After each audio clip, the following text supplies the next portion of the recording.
అసెంబ్లీకి వర్గీకరణ బిల్లు, బీసీలకు 42% రిజర్వేషన్ కల్పించే మరో 2 బిల్లు కూడా నేడు శాసనసభలో ప్రవేశపెట్టిన ప్రభుత్వం వర్గీకరణపై నేడే చర్చించి ఆమోదించేటువంటి ఛాన్స్. బీసీలకు గంపగుత్తగానే రిజర్వేషన్ల పెంపు, బీసీ ఎమ్మెల్యేలతో భేటీ కానున్నటువంటి మంత్రి పొన్నం ప్రభాకర్ అంటూ చూస్తా ఉన్నాం.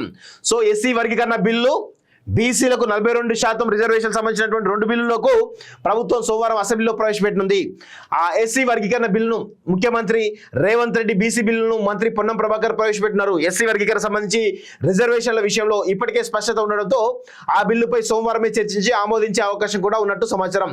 ఎస్సీల వర్గీకరణ కోసం ఏర్పాటైనటువంటి ఏకసభ్య కమిషన్ రాష్ట్రంలోని 59 ఎస్సీ కులాలను 3 గ్రూపులుగా వర్గీకరించి ఆయా గ్రూపుల వారిగా 15% రిజర్వేషన్ కేటాయించింది. గ్రూప్ 1లో సామాజికంగా, ఆర్థికంగా, విద్యాపరంగా అత్యంత వెనుకబడిన పట్టించుకుని కులాలను చేర్చి వారికి 1%, గ్రూప్ 2లో మధ్యస్థంగా లబ్ధి పొందినటువంటి షెడ్యూల్ కులాలను చేర్చి 9%, గ్రూప్ 3లో మెరుగైనటువంటి ప్రయోజనం పొందిన కులాలను చేర్చి వారికి 5% రిజర్వేషన్ కేటాయించి నివేదికను ప్రభుత్వానికి అందించింది. సో దీనికి సంబంధించి మందకృష్ణ మాదిగా చాలా అభ్యంతరాలు తెలిపినటువంటి విషయం చూస్తాను.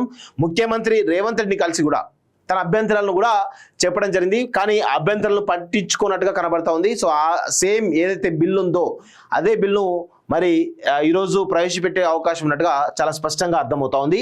సో దాంతో కొంతమేర గందరగోళంగా ఉంటుందా అనేటువంటి అనుమానాలు కూడా ఉన్నాయి. సో ఎందుకంటే దీనిపైన ఖచ్చితంగా మందకృష్ణ గారు ఖచ్చితంగా దానిపైన ఒక నిరసన తెలియడానికి అవకాశం అయితే కనబడతా ఉంది. చట్టబద్ధత కల్పించి తద్వారా ఆయా వర్గాలన్నిటికీ మేలు జరుగుతుందని సర్కారు భావిస్తుంది. అంతేకాదు ఎస్సీ వర్గీకరణ విషయంలో రాష్ట్రాలే నిర్ణయాలు తీసుకోవచ్చంటూ సుప్రీంకోర్టు తీర్పు తర్వాత దాన్ని అమలు చేసిన మొదటి రాష్ట్రంగా తెలంగాణ నిలవనుంది. వర్గీకరణ బిల్లును సభలో ప్రవేశపెట్టిన అనంతరం ఈ అంశాలతో పాటు మరికొన్నింటిపై చర్చించనున్నారు. అలాగే బీసీలకు స్థానిక సంస్థలతో పాటు విద్యా ఉపాధి రంగాల్లో 42% రిజర్వేషన్ కల్పించే బిల్లును ప్రభుత్వం సభలో ప్రవేశపెట్టి చర్చ జరపనుంది. వాటిని ఆమోదించి పార్లమెంటుకు పంపాలని, కేంద్రం ఒప్పుకోకపోతే జాతీయ స్థాయిలో పోరాటం చేయాలని భావిస్తుంది.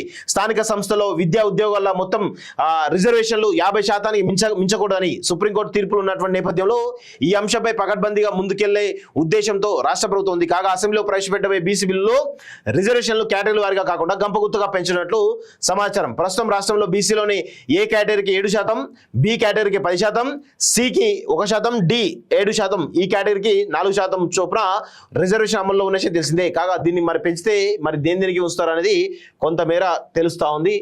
కొంత అనుమానాలు కూడా ఉన్నాయి. సో చూద్దాం, త్వరలో ఈ రోజు దానిపైన క్లారిటీ వచ్చే అవకాశం అయితే కనబడతా ఉంది.